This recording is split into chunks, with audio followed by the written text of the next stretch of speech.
Guys, this is Dr. Kodo Fix. How are you guys doing today? I hope you're fine. In today's video edition, welcome back. If you're new to my channel, if you are a returning member to my channel, welcome back.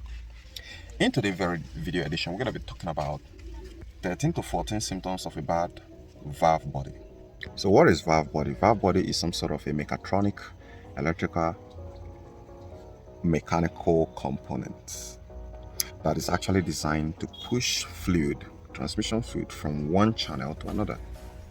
This valve body have a lot of shift solenoid valve in them because that's another brain of the transmission system aside your transmission control module. Your transmission control module cannot make the gear to shift without the valve body, and the valve body cannot actually actuate the shifting without the transmission control. So that is why the marriage between the valve body and the transmission control module will never have a divorce. And if there have any discommunication, there's going to be a huge problem. And those problems is what I'm going to be listening to your own very hearing today. The first symptoms of a bad valve body is hesitation upon acceleration. Hesitation upon acceleration occurs when you're stepping on a gas pedal, but your car is feeling like as if it doesn't want to go anywhere. When you notice this kind of problem in your car, having hesitation, then you know upon acceleration, you know you could be having a bad valve body. Although not to be exhausted, there are a lot of other components that can cause a hesitation upon acceleration. You're subscribing to my channel and looking up some other videos which I've put up so far, and basics will give you an intel of which component can actually cause hesitation upon acceleration.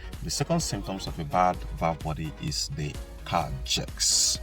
Jerks and jerks and jerks. You know, when you're having a car that is making up like this, it is not dancing to club music. It's actually a sign that you could be having a problem with your valve body. One or two or three system there is not is not within its working operation acceptable range, and therefore the best way to fix this problem is to scan your car with a grade of scan tool that can be able to dive into the TCM mainframe and pull out the code.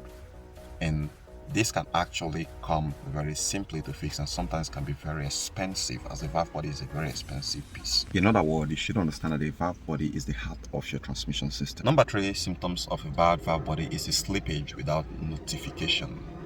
When you're having a gear slippage when you're driving automatic transmission system and suddenly the gear slips, there is every tendency that you have a bad valve body. But there are a lot of other components inside the system that can actually create a valve body situation that can recreate the valve body symptoms. So you want to look them up, such as bad shift solenoid, poor transmission fluid, and a host of them. So you want to check those ones before you go to attack the big guy who is called the valve body, because it's expensive to buy. Number 4 symptoms of a bad valve body is a check engine light. This check engine light can actually come from most Asian models such as Toyota, Honda, and Nissan, because some of these cars have a PCM and not ECM. If you want to know the difference, tune into my channel and watch the video where I explain between PCM and ECM, that you understand why those cars that are equipped with ECM will not throw a check engine light when there is a valve body problem. Though a lot of them can trigger a gear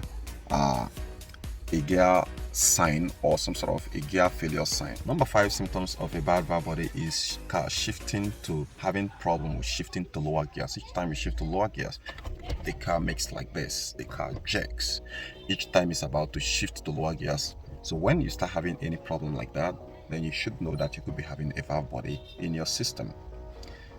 Often the best diagnosis by a seasoned mechanic or ASC certified mechanic is often the best way to go if you're a DIY and don't know how to get in and out of things without making a mess. Number 6 symptoms of a bad valve body is transmission system shifting into the wrong gears. In this case, we're talking about when you are stepping on the gas pedal, when it's supposed to actually select 1, it selects 2 or it selects 4, and you notice that the car is actually struggling to move.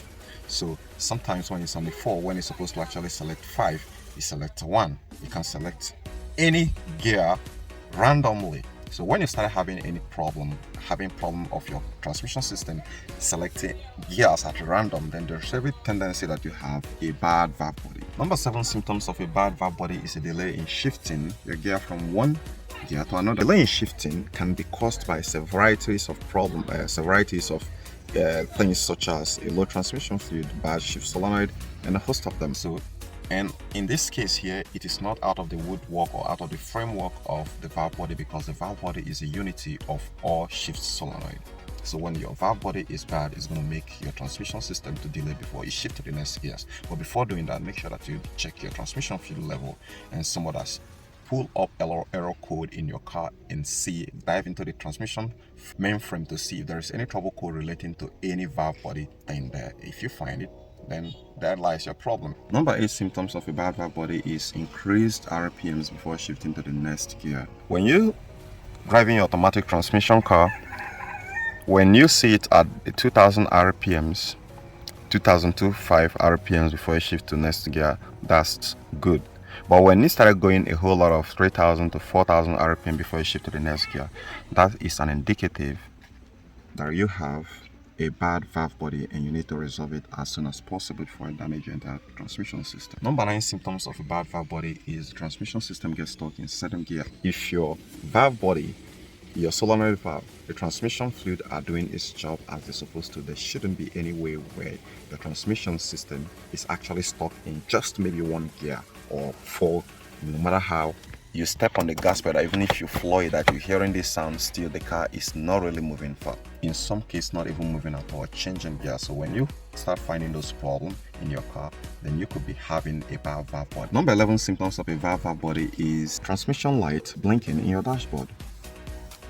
Transmission light blinking in your dashboard can be most often found in most European cars. If I turn on this very ignition here, you're not seeing any transmission light because this is not automatic transmission system.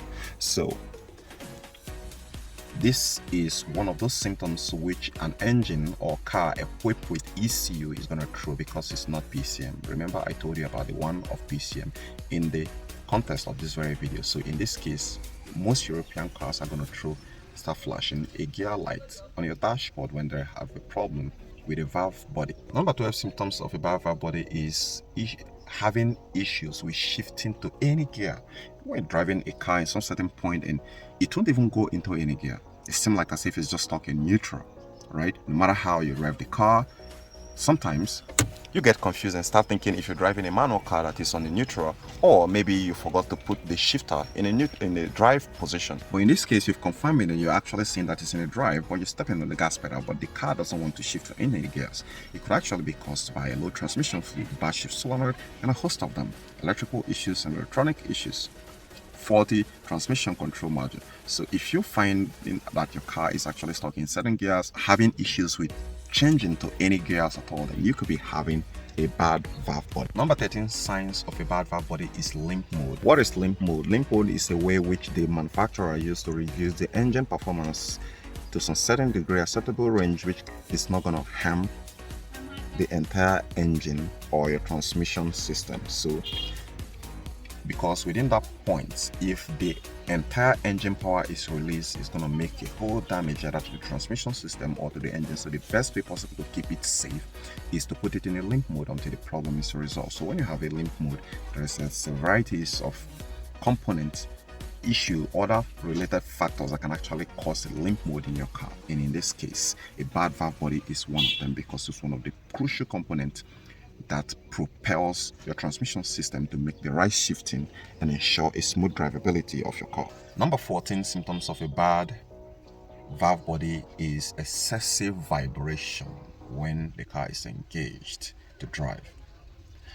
I'm actually currently solving this problem on Volkswagen Touareg, where your car vibrating like, is having some kind of combustion. You shouldn't think that although there are other factors that can actually cause the same problem or mimic the same problem, such as a poor quality fuel, cylinder misfire due to bad spark plug or ignition coil, bad ACM, a whole lot of them. So when next you're finding that your car is actually vibrating excessively when engaged into drive, there is every tendency that you have a bad valve body, and replacing it with the right one that is as functional as OEM specified or getting reviewed is often best. If you are DIY, you don't know how to get in and out of things without making a mess, do leave it for ASC certified mechanic to get it done. I hope this helped you to fix your problem.